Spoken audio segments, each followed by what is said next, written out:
Hey, what's up everybody from YouTube? So I'm going to be doing a quick video of what some of the new upgrades that I bought for my 2018 yz250fx. And before I start putting them on, I just wanted to kind of go through and show you what I got here.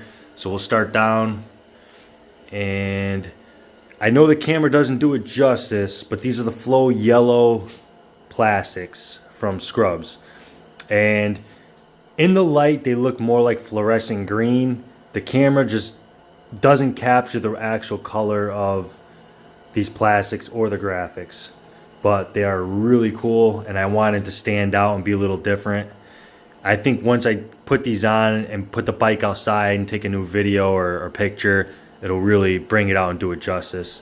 So, again, I got the plastics from scrubs.com. They were real helpful. It sent me right to the links for the plastics that would fit my exact bike.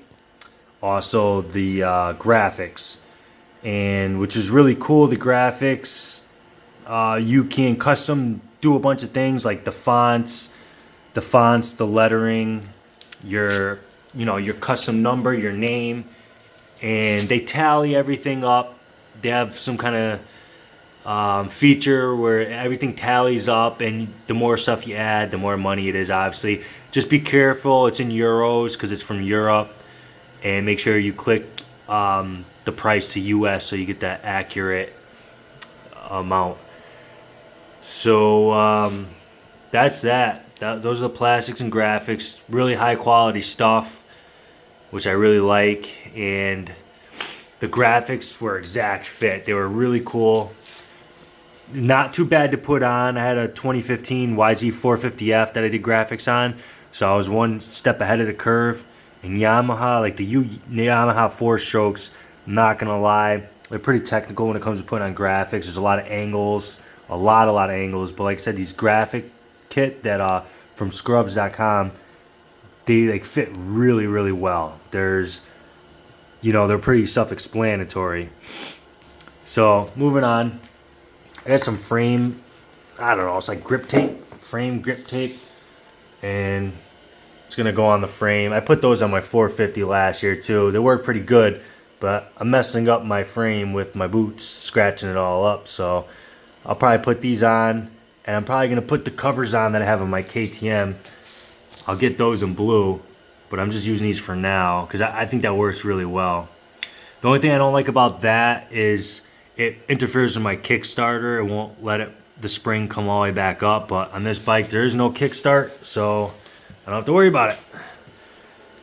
So I got that. I got the KYB mid-fork wraparounds, which are pretty cool. And they're gonna go like that, like so. Again, high quality stuff. They're thick, So can't wait to put those on. They'll look pretty cool. Got these Devo full aluminum radiator guards and braces. It comes with the brace and the guard in the front. But I'm going to hold off on putting these on because I do think I'm going to powder coat them black.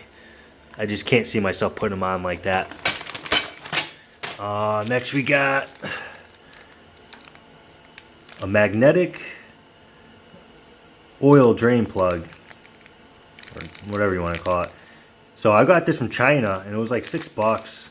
It came in 2 weeks. It wasn't too bad at all. $6, whatever. It's a bear. I have this front rotor brake disc brake guard, and I bought this originally. I think I got this one for China, but it had the this insert that also has the spacer attached to it.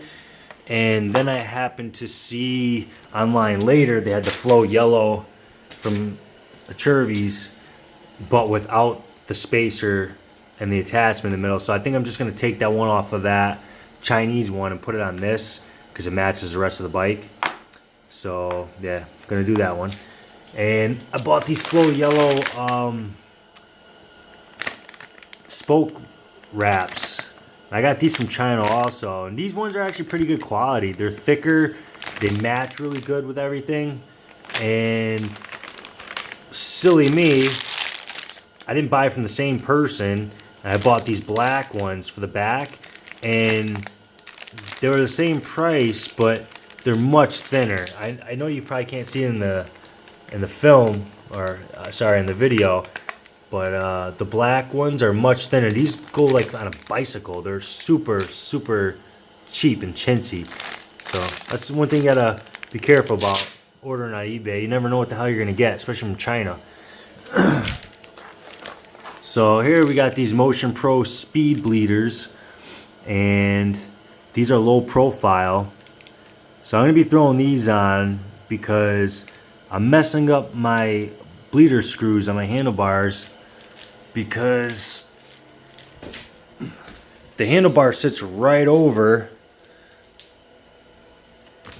the bleed screw. I don't know if you can see it down there, but I'm messing it up. I'm messing it up because I'm trying to put the screwdriver in on an angle after every ride and trying to release the air pressure. So these little speed bleeders, they're worth it. I think they were like 11 bucks or 11 or 20 bucks. I can't remember really.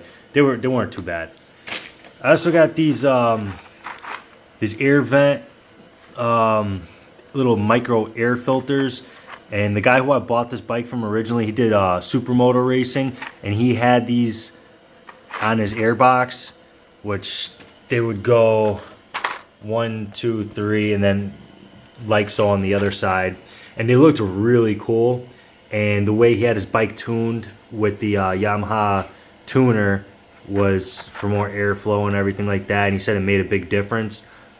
I mean, I could see for supermoto it making a big difference, but I'm going to be doing hair scrambles in the woods, so I don't really care about all that crazy power. But I might just throw these in.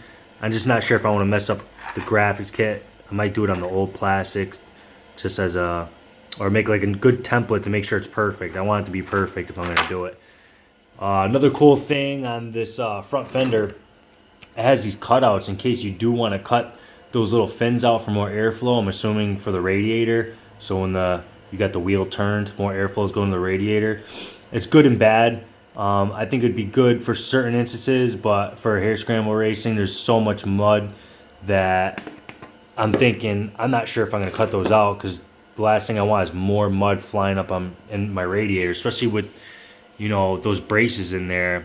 It's going to clog it all up. So moving on here, I got this full skid plate. I don't even know how to say this. Caesarea, I don't freaking know. But anyways, it said full skid plate on eBay. And when I had my 450F, when I bought one of these, I really liked it. And it was a full skid plate. It really covered the entire bottom. And it was worth the 70, 80 bucks, what it is. And this on the picture showed full, it showed longer than this.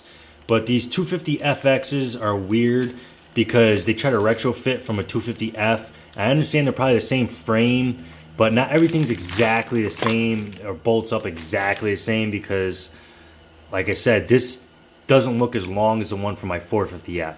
But the quality of it, the thickness of it is definitely thicker than the stock one that's on here. It probably looks a little better. It is a little bit longer, but I wouldn't call it a full skid plate.